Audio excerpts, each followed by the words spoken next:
오늘 좋은 아침 3부 초대석에서는 르투노 유니버시티 심리학과 이종천 교수의 상담 이야기 시간으로 함께 꾸며보도록 하겠습니다. 오늘 이 자리에 이종천 교수님 함께해 주셨어요. 안녕하세요. 네, 안녕하세요. 네, 교수님 새해 복 많이 받으세요. 네, 새해 복 많이 받으세요. 2020년 새해 한 해가 시작하고 처음으로 오시는 게스트예요. 네. 아, 그런가요? 네, 영광입니다. 네. 오늘 1월 3일 금요일인데, 네, 또 오늘 이렇게 바쁘고 또 정신없는 이 새해에 우리 교수님께서 첫 게스트로 와주셔서 제가 또 영광입니다. 올 한 해도 감사합니다. 잘 부탁드리겠습니다, 교수님. 예, 잘 네. 부탁드리겠습니다. 자, 이렇게 또 새로운 한 해가 시작되고 많은 분들이 새해 계획도 세우시고 그럴 것 같아요. 네, 맞아요. 많이들 세우시겠죠. 교수님도 세우셨어요? 네, 저도 좀 생각해서 몇 가지 좀 세웠어요. 아, 네. 그러셨구나. 네. 네. 궁금하지만 또 너무 제가 자세하게 여쭤보기는 그럴 것 같고. 자, 그렇다면 오늘 저희 어떤 주제로 한번 이야기를 나눠볼까? 새해에 좀 걸맞는 그런 주제를 네. 가져오신 것 같아요. 네, 보통은 이제 우리가 새해 계획을 세울 때 앞으로 뭐 내가 개인적인 목표 같은 것들 많이 세우잖아요. 그렇죠. 올 한 해는 내가 생활 습관을 뭐 이렇게 해야겠다든지 아니면 네. 올 한 해 꼭 이루고 싶은 거를 뭐 이룬다든지 아니면은 개인적으로 뭐 좀 하시고 싶은 일을 하신다든지 이런 목표들이 주로 많은데 네. 이제 보통은 그 자기 배우자한테 내가 올 한 해는 한번 이렇게 해봐야겠다 이런 계획은 사실 잘 없는 것 같아요. 이제 그런데 사실 왜냐하면 너무 이게 오래 살다 보면 익숙해지니까 네. 그냥 배우자는 뭐 매일 만나는 사람이고 뭐 똑같은 일상이 계속 반복되다 보니까 한 번쯤은 올 한 해는 내가 내 배우자한테 이렇게 해봐야지라는 계획을 사실 좀 안 세우는 것 같아요. 그래서 맞아요. 네. 이제 청취자분들께 한번 오늘 이제 배우자한테 어떻게 해야 되는 건지 또 어떻게 어떤 행동은 좀 피해야 되는지 이런 것들을 얘기를 좀 나누면서 올 한 해는 내 배우자에게 이렇게 한번 해봐야겠다는 것들을 좀 생각하실 수 있도록 네. 좀 도와드리는 시간을 좀 가져보려고 해요. 너무 좋습니다. 네.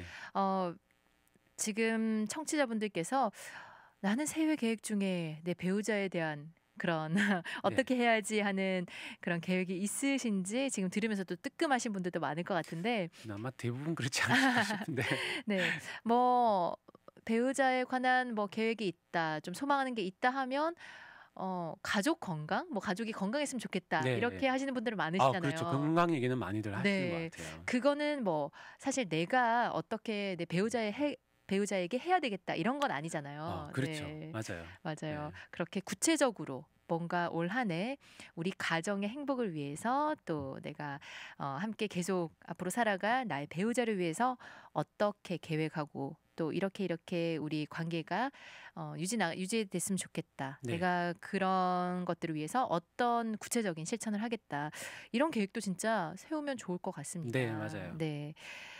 그렇다면 오늘 주제로 배우자에게 해야 할 것과 또 하지 말아야 할 것들 네. 그런 것들 좀 이야기 나눠보도록 하겠습니다. 굉장히 또 실질적인 도움이 네.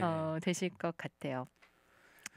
그렇다면 먼저 배우자에게 하지 말아야 할 것부터 한번 알아볼까요? 네. 이제 부부 관계가 좋으려면 그러니까 이게 두 가지 측면이 필요한 것 같아요. 하지 말아야 될 행동을 하지 않는 것과 네. 또 해야 될 행동을 하는 것. 이렇게 뭐 모든 일이 그렇겠지만 맞아요. 이제 특별히 중요한데 이제 하지 말아야 될 것들이 뭐 참 사실 뭐 엄청나게 뭐 많지만 이제 제가 좀 특별히 오늘 좀 말씀드리고 싶은 거는 뭐냐면 이제 부부가 살다 보면 서로 마음에 안 들고 좀 불만이 있을 수가 있잖아요. 네. 그럴 때 특별히 제가 좀 하지 말라고 말씀드리고 싶은 거는 그 사람 자체 뭔가를 이제 지적하거나 뭔가를 이렇게 불만을 얘기하고 싶으실 때 그 사람의 행동에 대해서 말을 하지 그 사람 전체를 두고 말을 하지 말라는 거예요. 네.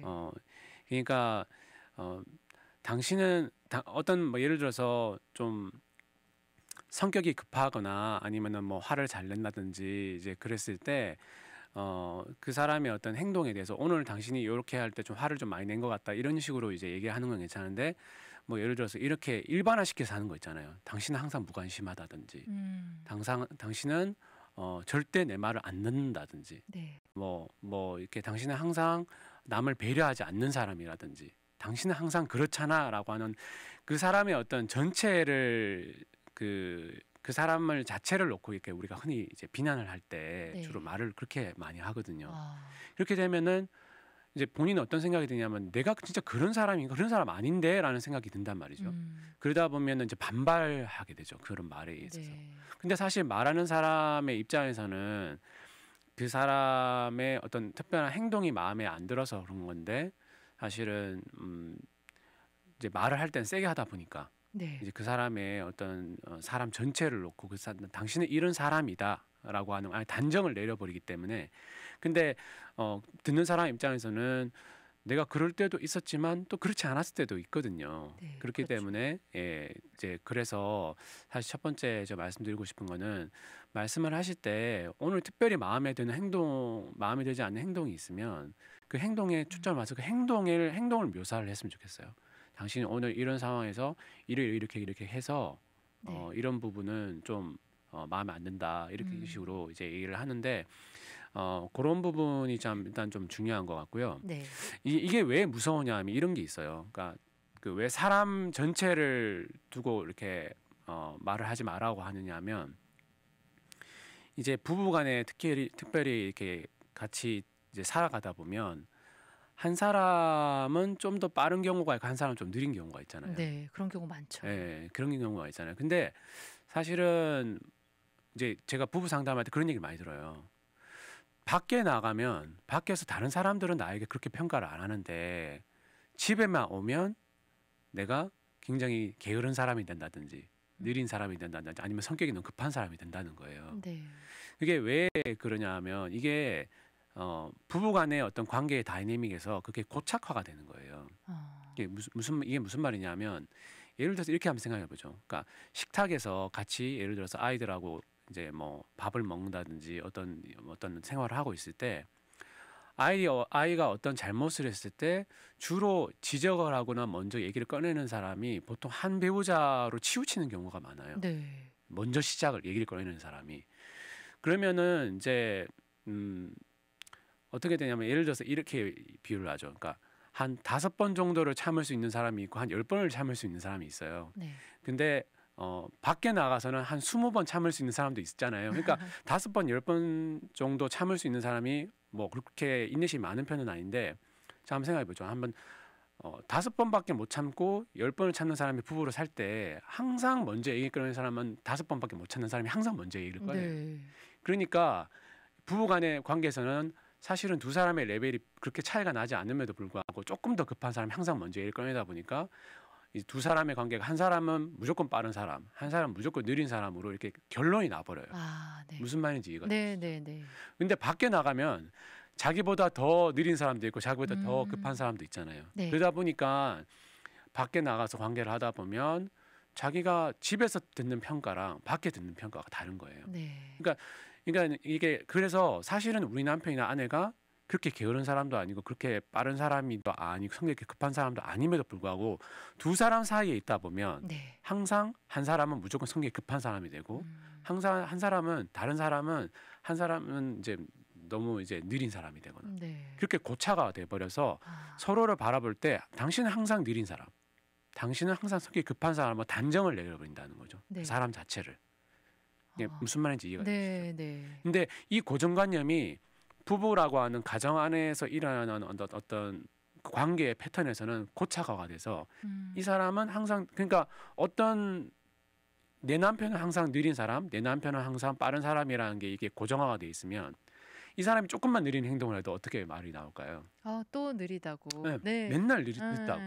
그러니까 이 사람은 항상 집안에서 그러니까 한 사람은 무조건 느린 사람, 한 사람은 무조건 빠른 사람으로 성격이 급한 사람으로 고착화가 돼 버려서 네. 항상 그 사람의 그런 면밖에 안 보이는 거예요. 네. 그리고 그런 면이 보일 때마다 또 그렇게 얘기를 하니까 더 강화가 되겠죠. 그러니까 이거 고정관념을 깨는 게 사실은 상당히 쉽지 않아요. 근데 왜냐하면 밖에 나가면은 그래서 누군가에게 어떤 경우가 있냐면 집에서 항상 남편이나 아내에게 그런 얘기를 듣다가 나가서 자기가 어떤 모습을 보였는데 주위 사람들이 와 되게 일을 뭐 꼼꼼하게 한다든지 아니면은 네. 되게 배려를 잘한다든지 뭐 그런 얘기를 듣잖아요. 그러면은 이제 불만이 더 쌓일 수 있는 거죠. 그냥 집에서는 이렇게 인정을 못 받는데 네. 나가서 이렇게 인정을 받는다. 뭐 이런 식으로. 네. 아니면은 밖에 나가면은 그래도 내가 뭐 예를 들어서 요리도 좀 하고 뭐 이렇게 하는데 항상 예를 들어서 기준이 만약에 자기 어머니면 네네. 항상 그렇게 고차가 되는 거죠. 아, 그러니까 그렇군요. 그게 그 고정관념이라는 게 상당히 무서워요. 아, 그래서 이거를 깨려면 그 사람 자체의 전체적인 모습을 내가 보고 있는 일부분만 가지고 전체를 판단하면 안 된다는 거죠. 네. 그래서 자꾸 그 사람의 어떤 행동에 대해서 말을 하는 습관을 들여야지 그 사람 전체를 놓고 자꾸 얘기를 하다 보면 실제로 이 사람이 그런 사람이 아님에도 불구하고 자꾸 오류에 빠지기 쉽다는 거죠. 그렇군요. 이 고착화, 고정관념이 참 무서운 것 네네. 같습니다. 그리고 저도 사실 교수님께서 말씀하시는 케이스를 밖에서는 그렇게 사람들이 이야기 안 하는데 집에서 부부 사이에서는 내가 이런 사람이 돼버렸다 이런 이야기 되게 많이 듣거든요. 맞아요. 그런데 네. 그렇게 되는 이유라고 할까요? 조금 설명을 해주시니까 아 그래서 음, 그렇구나 좀 이해가 되는 것 같습니다. 네. 그러니까 두 사람 안에서 비교 대상이 다른 사람들이 없기 때문에 한 사람은 맞아요. 정말 이렇게 극단적으로 음. 조금 느린 건데 아주 느린 사람이 되고 예. 조금 빠른 건데 아주 빠른 사람이 예. 되어버리는 네, 그런 고착화가 되는 것 좀 무서운데요. 저는 그것도 딱 마음에 와닿은 것 같아요. 그 행동에 대해서 이야기하고 그 사람 전체에 대해서 일반화하지 말라고 이야기를 음. 하셨잖아요. 그런 몇 가지 단어들이 좀 쓰면 안 되는 좀 주의해야 되는 네. 단어들이 있는 것 같아요. 아까 설명을 하실 때 뭐 절대, 예. 당신은 항상 그렇다 예. 이런 단어들 좀 극단적인 단어를 사용하면 들을 때 사실 기분이 좋진 않잖아요. 그렇죠? 맞아요. 네. 네. 화가 나면 그런 단어를 자주 쓰거든요. 왜냐하면 그런 마음이 있어 사람이 내가 얼마나 화가 났다는 거를 사실은 자기도 돌아서서 이성적으로 생각해 보면 그게 자기 말이 사실이 아니라는 걸 알면도 불구하고 네.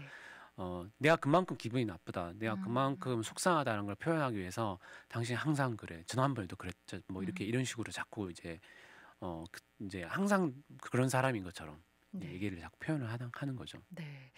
참 저는 교수님 이야기 들으면서 이야기를 할 때 또 부부 사이가 좀 편하다 보니까 말이 이렇게 또 이런 단어들을 사용할 때도 있고 좀 편하게 말을 하는데 한 번 더 생각해 보고 네. 말을 할 때 참 네. 조심스럽게 해야 되겠다. 네. 이런 생각이 들었습니다. 배우자에게 좀 하지 말아야 할 것들 첫 번째로 어떤 행동에 대해서만 이야기를 하라. 그 사람 전체에 대해서 일반화 그렇게 시키지 말라고 이야기해 주셨고요. 또 다음은 어떤 것이 있나요? 또 한 가지는 제가 말씀드리고 싶은 건 뭐냐면 이것도 이제 좀 약간 비슷한 얘기가 조금 다른 부분이긴 한데 배우자에게 다양한 모습이 있다라는 것을 좀 인정을 하시고 네. 한쪽 부분만 너무 보지 않으셨으면 좋겠어요. 그러니까 이것도 약간 뭐 비슷한 얘기일 수도 있지만 이게 무슨 말이냐면 뭐 예를 들면 이렇게 생각해 보시면 참 좋을 것 같아요. 그러니까 그 우리가 이제 자랐던 아버지들 한번 생각해 보시면 좋을 것 같아요. 네. 그러니까 어렸을 때는 아버지가 무섭기만 하고 나한테 엄격하기만 하고 나를 좋아하지 않는 것 같은 느낌이 들지만 나중에 이제 성장을 했을 때 네. 그게 그 아버지의 사랑에 열심히 일하는 것도 아버지의 사랑의 표현이었구나. 아버지 안에 우리 가족을 위해서 생각하는 마음도 있구나라는 것을 나중에 깨닫게 될 때가 있잖아요. 네. 그러니까 어떤 배우자의 의도 속에 한쪽 부분만 있다고 보지 않으셨으면 좋겠어요. 그러니까 우리 안에 보면 생각보다 사람이 되게 생각하는 거나 많은 부분에서 복잡하잖아요.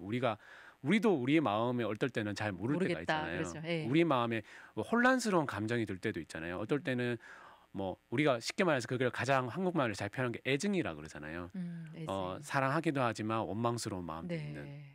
이제 그런 게 있는 거잖아요. 근데 우리가 부부 관계를 망치는 것 중에 하나가 뭐냐면 이 사람이 이렇게 행동할 때 이 사람이 나를 되게 귀찮아하는구나 또는 나를 되게 신경 쓰지 않는구나라고 하는 그 한 면만 보는 거예요. 네.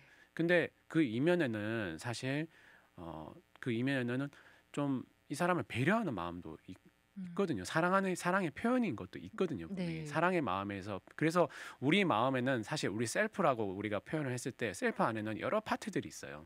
내 안에 인정받고 싶은 마음도 있는가 하면 두려워하는 마음도 있고 자랑하고 싶은 마음도 있는가 하면 숨고 싶은 마음도 네. 있고 또 뭔가 주고 싶은 마음도 있지만 어떨 때는 너무 많이 주면 어떡하지라고 하는 마음도 있고 사실 사람의 마음이 굉장히 복잡해요 생각보다. 네. 그런데 우리가 부부 관계를 망치는 이유 중에 하나는 뭐냐면 이 사람의 의도를 너무 빨리 자기가 속단을 해버린다는 거예요. 음. 그러니까 내가 보이는 한 단면만 보고. 네. 그래서 이 사람이 나한테 지금 무뚝뚝하지만 사실은 내 스타일하고 안 맞아서 그렇지. 사실 이 사람 안에는 그것이 나를 배려하는 마음이고 사랑해서 하는 마음이라는 것을 알아차리면 사실 많은 갈등들이 사라져요. 네. 그런데 우리가 보면 이제 한 단면만 보고 그 부분만 얘기를 하는 거예요. 그 부분만 보는 거예요. 예를 들어서 무관심하다고 그러면 당신 이게 그 항상 무뚝뚝하고 무관심하고 화내고 이런 모습 이제 있는데 사실 그 뒤에는 뭔가 더 잘해주고 싶어서 그냥 스트레스 받아서 사실 그렇게 하는 부분이 있는 거거든요. 네. 그러니까 그 안에는 뭔가 그래도 자기가 뭔가 이렇게 열심히 일을 하는 거는 진짜 이 사람을 사랑해서 좋아해서 하는 마음인데 사실은 그 안에 있는 짜증이나 불편함들만 보고 마음이 불편해지는 거죠. 근데 그러니까 이렇게 좀 그런 거 있잖아요. 시간이 지나서 보면 좀 이 사람의 다른 의도가 있고 내 네. 안에 다른 속마음이 있는데 그걸 잘 못 알아차리니까 네. 네 그래서 사실은 평상시 잘 일상생활을 매일 살 때는 그런 마음이 잘 안 보이는 거죠.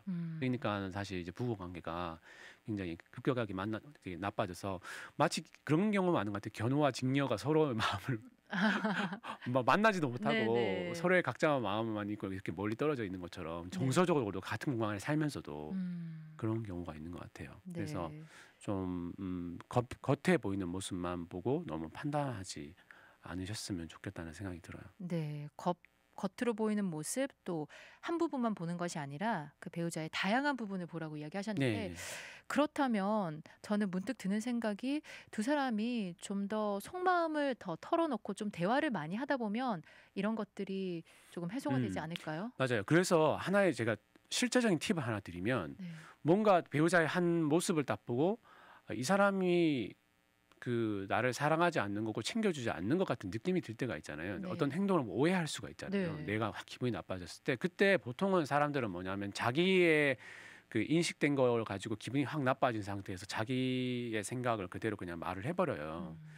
근데 그렇게 하지 마시고 이거는 사실 자녀와의 관계에서도 마찬가지인데 그때는 먼저 질문을 해보시면 좋을 것 같아요. 그러니까 당신 오늘 이렇게 행동을 했는데 무슨 이유가 있었어? 이렇게 행동한 특별한 이유가 있었어? 네. 라고 먼저 물어보는 거죠.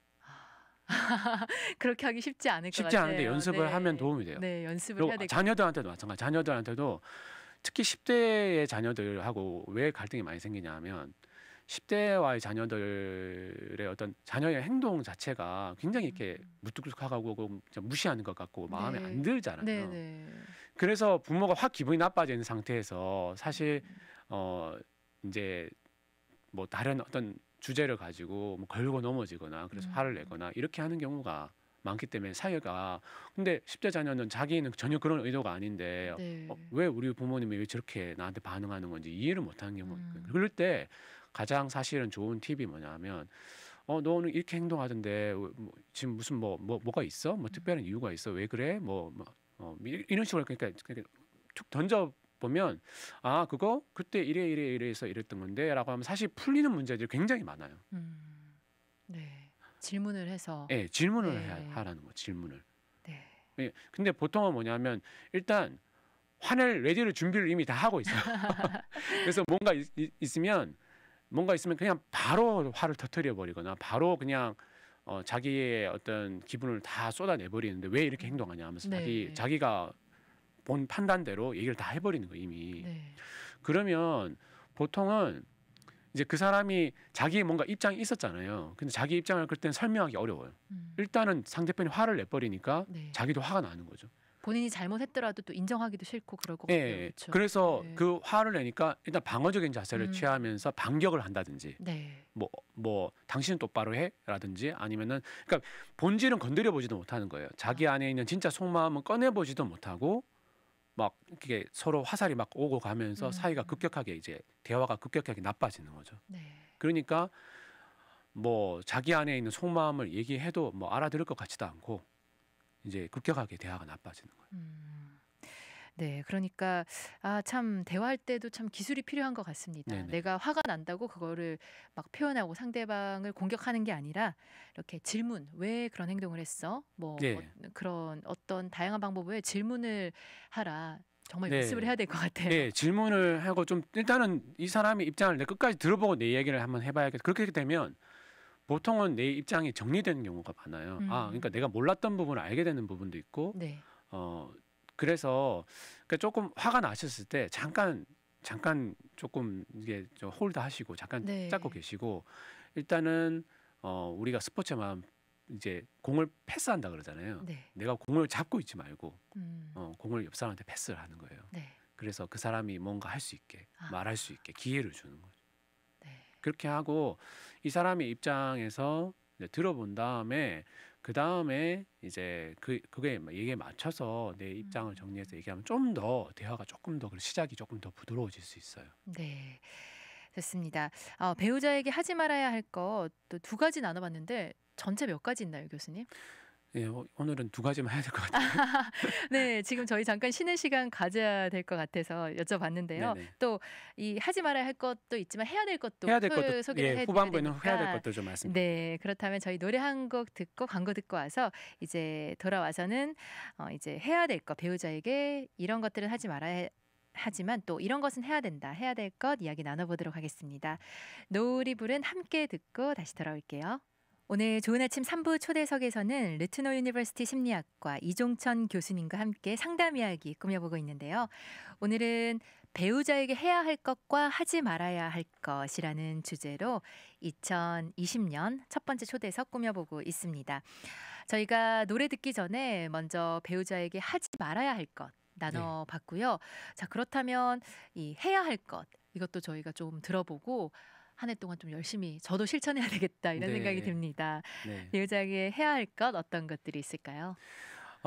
제가 이런 말씀 드리고 싶어요. 그러니까 보통은 이제 부부가 행복하려면 두 가지가 참 이제 중요한데 네. 아까 말씀드렸는데 그 싸울 때 잘 싸우는 것도 참 되게 중요한 것 같아요. 그러니까 싸울 때 아까 말씀드린 대로 파괴적이지 않은 방법으로 서로에게 상처를 크게 주지 않는 범위 안에서 왜냐하면은 서로 다른 두 사람이 만났으니까 네. 서로 충돌이 있을 수밖에 없고 싸울 음. 수밖에 없는데 싸울 때는 어느 정도 이렇게 서로 싸울 수 있다 하더라도 서로의 마음을 다치게 하지 않는 방법으로 싸우는 것도 상당히 중요하고요. 네. 또 한 가지 우리가 간과하는 것 중에 하나가 뭐냐면 안 싸울 때 어떤 모습으로 살아가느냐도 중요해요. 아. 평상시에. 네. 예. 그러니까 근데 행복한 이제 부부를 연구하는 학자들이 이제 밝혀낸 바에 의하면 행복한 부부들은 싸울 때 이제 파괴적이지 않은 방법으로 싸우기도 하지만 안 싸울 때 아무 일이 없을 때 있잖아요. 네. 그럴 때 모습이 행복하지 않은 부부와 행복한 부부가 서로 다르다라는 거. 무슨 말이냐면 행복한 부부들은 별로 이렇게 이슈가 없어도 평범한 일상 속에서 끊임없이 서로에게 감사, 그 다음에 서로 간에 챙기는 말들, 그 다음 챙기는 행동들을 끊임없이 하고 있더라는 거예요. 작은 네. 것들을. 네. 이거를 이제 어떤 이제 결혼을 연구하는 학자가 뭘로 비유를 했냐면 이제 은행 뱅킹 어카운트에 비유를 해요. 네. 그러니까 마치 결혼은 은행의 어카운트와 같다. 그래서 어카운트에 디파짓이 평상시 계속 있는 부부들은 행복하고 네. 이제 처음에 결혼할 때는 물론 디파짓이 많겠죠. 서로 좋아하는 마음이 네. 많으니까.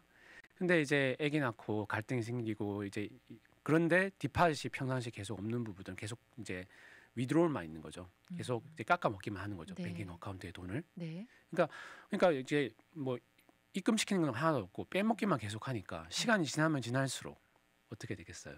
결국에는 부부 관계가 계속 나빠져 있는 거겠죠. 네. 나빠져 있는 상태에 계속 살다 보니까 어떤 이제 인생에 어떤 큰 위기가 오면 금방 뭐 이제 바운스 나겠죠. 네거티브 밸런스가 나오니까 이제 결혼을 더 이상 지속하기가 네.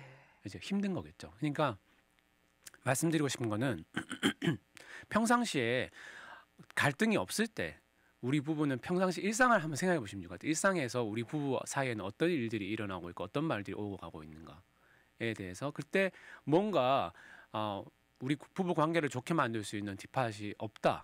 그냥 만약 예를 들어서 한번 생각해 보시죠. 뭐 하루에 아침에 일어나서 밥 줘. 밥 먹고 갔다 올게. 일어나서 왔어? 응, 왔어. 별일 있었어? 응, 없어. 그리고 이제 앞에 TV 앞에 앉거나 인터넷 네. 하거나 스마트폰 보고 있다가 뭐 드라마 보고 있다가 자자. 그러고 자고 뒷받이 없어. 이러면 뒷받이 없는 거예요. 네. 아유. 이런 일상들이 계속 지속되다 보면 서로 간에 무감각해지기도 하고 네. 이제 그런데 행복한 부부들은 그렇게 안 한다는 거예요. 행복한 음. 부부들은 예를 들어서 작은 것이지만 끊임없이 뒷받이를 하고 끊임없이 표현을 한다는 거예요. 예를 들면 이런 거.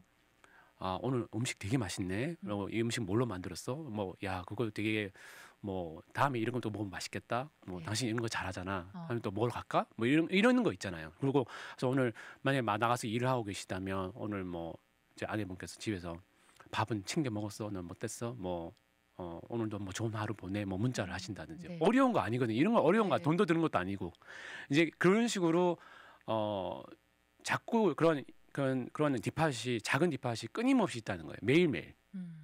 그리고 돌아오면 아 수고했어 네. 한마디. 그 다음에 오늘 애들 보느라 힘들었지 뭐 이런 말들. 이제 그런 거 있잖아요. 네. 별거 아닌 거. 네. 이런 것들을 이제 물론 어떤 분은 그런 얘기 해요. 말빨은 더 이상 통하지 않는다.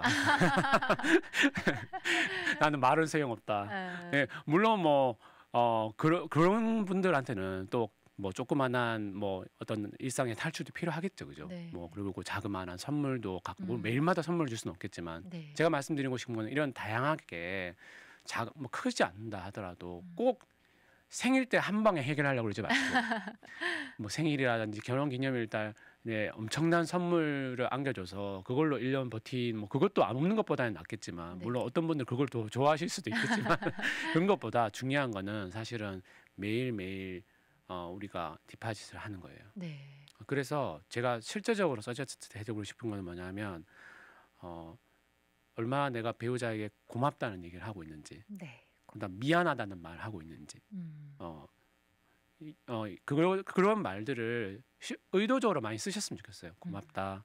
그다음에 뭐 조금이나마 불편하게 했던 거면서 미안해 라는 말. 그다음에 뭐 이제 격려해 주는 말들, 네. 칭찬해 주는 말들. 이런 것들. 그다음에 자그마한 어떤 섬김. 예를 들어서 뭐 설거지를 해 주신다든지 아니면은 집안 청소를 좀 도와주신다든지 아니면은 뭐 밖에 나가서 일하시는 분이라면 뭘 이렇게 조금 자그마한 뭘 챙겨주신다 아니면 조그만 쪽지라도 써주신다든지 네. 뭐 매번 하실 수는 없겠지만 요즘은 문자 하기 쉬우니까 뭐 그런 거라도 하신다든지 그래서 이렇게 좀 하려면 사실 많은 것들을 개발해낼 수 있거든요. 네. 조금 신경 안 써서 그렇지. 그리고 이제 문제가 뭐냐면 배우자에 대한 이런 부분이 항상 자녀보다 뒤로 밀려요. 자녀를 키우느라 바쁘다 보면 네. 자녀한테 챙겨주는 거에 항상 우선순위가 가다 보면 배우자한테 챙겨주는 게 항상 뒤로 우선순위도 밀리고 뭐 항상 우리는 뭐 익숙하니까 네. 뭐 알겠지 이렇게 하다 보면 이제 시간이 가면 갈수록 뒷받짓은 없고 이제 해야 될 소리 잔소리는 항상 꼬박꼬박 챙겨서 하면 이제 위드로울만 있어서 뱅킹 어카운트가 계속 나빠지겠죠. 네. 그러니까 이렇게 고맙다는 말, 뭐 격려, 칭찬, 미안하다는 말을 하고 또 작은 행동 같은 걸 통해서 이 디파짓이 쌓이는 거죠, 그렇죠? 그렇죠. 네, 이게 말 한마디고 또 뭐 쪽지 하나, 문자 하나가 될 수 있는데 어떻게 보면 쉽잖아요. 네. 그런데 또 많은 분들에게 또 어떤 분들에게는 그것도 어렵다 하시는 분들이 있을 거예요. 익숙지 않아서 네, 그렇죠. 그래서 저는 실제적으로 새해 계획을 세우실 때 새해를 시작하잖아요. 네. 하루에 한 가지만이라도 디파짓을 하자. 네. 작은 거라도 좋아요. 뭐 음식 맛있다는 한마디라도 좋아요. 수고했다는 한마디라도 좋아요. 그러니까 하루에 하나씩만 해도 네. 좋을 것 같아요. 그 정도는 할 수 있지 않을까요? 맞아요. 새해 계획 중에 하루에 하나씩만 하기. 너무 좋네요. 네. 뭐 오늘은 그런 음식에 대한 칭찬을 했다면 다음 날은 뭐 문자를 보내서 뭐 좋은 하루 보내라, 오늘 수고한다, 뭐 그런 걸 네. 하나 하고 또 다양한 방법으로 하나씩 하다 보면 서로 익숙해질 것 같아요. 저는 이게 마음은 있는데 또 서로 무뚝뚝하신 분들, 또 이렇게 디파짓을 잘 싸우지 않으신 분들은 어색해서 마음은 있는데 쑥스러워서 못하겠다 하시는 분들도 있으실 것 같아요, 분명히. 맞아요. 네. 그러니까 이런 거 안 하다가 또 하면 네. 갑자기 왜 그래? 맞아요. 뭐 잘못 먹었어? 뭐 이런 뭐 이야기. 원하는 거 있어? 뭐 하고 싶어? 뭐 나한테 뭐 바라는 거 있지? 뭐 얘기해봐. 네. 뭐 본론이 뭐야? 뭐 이렇게 할 수 있죠. 네. 근데 그래도 그 어색함을 깨고 네. 하시면 또 막상 또 받으시면 안 맞는 것보다 좋잖아요. 서로에게 좋아하세요. 좋죠. 또 속으로는. 네, 맞아요. 그러니까 좀 어색하시다면 교수님 말씀하신 대로 새해 계획으로 하루에 뭐 하나씩 한번 음. 해보자 하면서 계속 서로에게 익숙해지고 이렇게 하시는 것들이 네. 그렇게 좀 통장 잔고에 부부간의 그 잔고에 디파짓을 차곡차곡 쌓아가시면 좋을 것 같습니다. 네, 또 다른 거 있나요? 네. 그리고 이제 말뿐만 아니라 디파짓이 여러 가지 종류가 있을 수 있어요. 네. 그러니까 뭐 같이 취미 생활 하시는 거. 취미생활 좋죠. 같이 할 수 있는 뭔가 액티비티를 하나는 정도는 있으면 좋을 것 같아요. 같이 즐길 수 있는 거 하나. 네, 맞아요. 그게 뭐 운동이 될 수도 있겠고 다른 뭐 취미생활이 될 네. 수도 있겠고요. 이렇게 또 특히 자녀들이 좀 성장을 하고 출가를 하게 되면 두 분만 남게 되는 네, 거잖아요. 맞아요. 그럴 때는 각자 시간을 따로 보내는 게 아니라 뭐 남편은 남편분은 남편 친구들끼리, 아내는 또 아내 친구들끼리 이렇게 보내는 게 아니라 같이 시간 보내시는 분들 참 보기 좋더라고요. 예, 물론 각자 보내는 것도 있고 네. 같이 하는 것도 있고 그렇게 같이 공존하는 게 사실은 가장 좋은 것 같아요. 너무 24시간 두 분이 붙어 있는 것도 사실은 뭐 좋지 않을 수 있고 네. 지겨울 수 있으니까 각자가 하는 것과 두 분이 같이 하는 게 같이 있는 게 네. 사실은 가장 바람직한 것 같아요. 네, 그렇습니다. 그것도 일종의 디팟이 되겠죠. 같이 그러네요. 뭔가를 하면서 느낄 수 있는 즐거움을 계속 느끼다 보면 또 분명히 좋아지는 부분이 있을 테니까요. 네, 그러니까 뭐 시간도 함께 보내고 또 취미 생활을 공유하는 것도 이 디파짓을 쌓아가는 방법이다. 이렇게 이야기해 주셨어요. 네, 배우자뿐만 아니라 자녀한테도 똑같이 적용할 수 있어요. 자녀한테도 디파짓을 하루에 하나씩 네, 하자라고. 왜냐하면 자녀들한테는 주로 해야 된다는 얘기가 많이 나오거든요. 맞아요. 이거 해, 저거 해. 그리고 네. 또 자꾸 잔소리가 나오게 되고. 해야 된다는 얘기를 거의 8, 90% 한대요. 자녀들한테 하는 얘기 중에 8, 90%는 해야 된다는 얘기.